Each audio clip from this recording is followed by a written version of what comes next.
Bismillahirrahmanirrahim. Assalamu alaikum. Welcome to my YouTube channel Grip of Nurses. I am Sabiha Shahid, Senior Instructor of Nursing. Please subscribe my YouTube channel and press bell icon ताकि आपको हर आने वाली नई informative videos मिलती रहें। तो dear students, आज हमारा टॉपिक है हार्ट, जिसके बारे में हम डिटेल से स्टडी करेंगे। हार्ट, इसकी हम एनाटॉमी एंड फिजियोलॉजी पढ़ेंगे। फर्स्ट ऑफ ऑल है इंट्रोडक्शन, फिर वॉल्स यानी कि लेयर्स हार्ट की, उसके बाद फिर chambers, valves, vessels and flow of blood to heart. First of all है इंट्रोडक्शन इसका हार्ट का। Heart is a hollow muscular organ. Hollow mean खाली है अंदर से, मस्कुलर ऑर्गन मसल से बना हुआ है। इसका क्या काम है, ये करता है हार्ट जो है ना ब्लड को पंप करता है थ्रू आउट द बॉडी। इसका जो मेन फंक्शन है हमारी बॉडी में, which is located between the lungs in front of your chest, यानी कि ये दो फेफड़ों के दरमियान में और हमारी छाती के फ्रंट में पाया जाता है। इसकी जो लेंथ होती है 10 सेंटीमीटर होती है और इसका वेट डिफरेंट यानी कि मेल फीमेल में मुख्तलिफ होता है। फीमेल्स के अंदर 210 ग्राम होता है और मेल्स के अंदर 310 ग्राम होता है।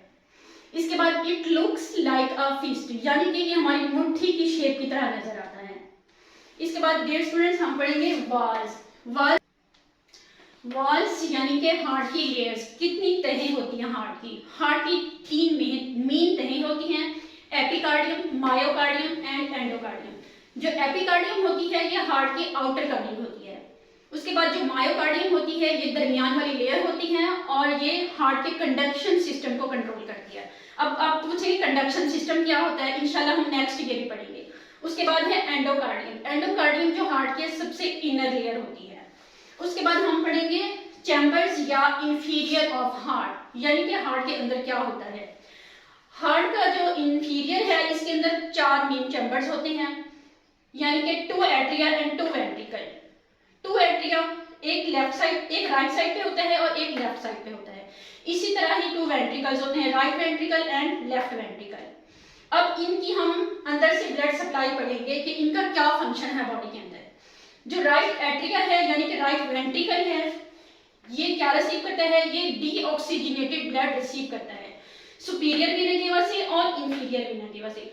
सुपीरियर वेना केवा जो है ना हमारे बॉडी के अपर साइड से जो डीऑक्सीजनेटेड ब्लड होता है ये लेकर राइट एट्रियम में आती है, और जो इंफीरियर वेना केवा है हमारे बॉडी की जो लोअर एक्सट्रीमिटीज हैं वहां से डीऑक्सीजनेटेड ब्लड लेकर राइट एट्रियम में आती है। डीऑक्सीजनेटेड ब्लड यानी कि ऑक्सीजन से पुअर जो ब्लड होता है वो होता है। इसके बाद जब राइट एट्रियम कांटेक्ट करता है तो ब्लड हमारा राइट वेंट्रिकल में आ जाता है। किसके थ्रू आते हैं, यहाँ पे ट्राइकस्पिड वेल्व होता है, उसके through right atrium right ventricle में आ जाएगा। जब राइट वेंट्रिकल कांटेक्ट करता है तो डीऑक्सीजनेटेड ब्लड पल्मोनरी आर्टरी में आ जाएगा। पल्मोनरी आर्टरी आगे फिर 2 हिस्सों में डिवाइड हो जाती है, राइट पल्मोनरी आर्टरी और लेफ्ट पल्मोनरी आर्टरी। ये right pulmonary artery right lung में जाएगी और left pulmonary artery left lung में जाएगी। ये डीऑक्सीजनेटेड ब्लड लंग्स में जाके ऑक्सीजनेट होगा, यानी कि डिफ्यूजन का काम वहां पे चलेगा। कार्बन डाइऑक्साइड दे देगा और ऑक्सीजन ले लेगा। उसके बाद फिर ऑक्सीजनेटेड ब्लड हार्ट में कैसे आएगा, ऑक्सीजनेटेड ब्लड 4 पल्मोनरी वेन्स के जरिए से लेफ्ट एट्रियम में आएगा। 4 पल्मोनरी वेन्स यानी कि राइट लंग से भी जाएगी और लेफ्ट लंग से भी जाएगी।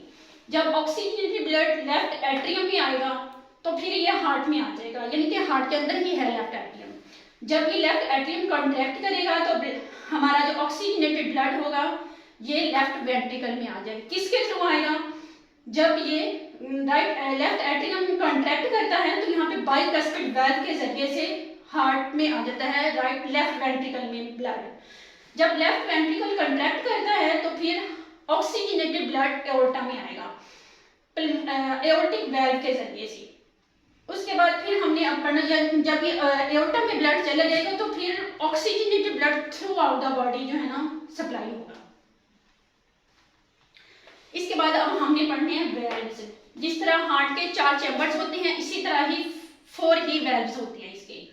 फर्स्ट वाला जो वेल्व है ट्राइकस्पिड वेल्व बोलेंगे इसको, और जो पल्मोनरी आर्टरी से जहां ब्लड जाता है यहाँ पे पल्मोनिक वेल्व बोलते हैं इसको। लेफ्ट साइड पे बाइकस्पिड वेल्व होता है जो एट्रियम और वेंट्रिकल के दरमियान होता है, इसको बाइकस्पिड वेल्व बोलते हैं या एट्रियोवेंट्रिकुलर वेल्व भी बोलते हैं।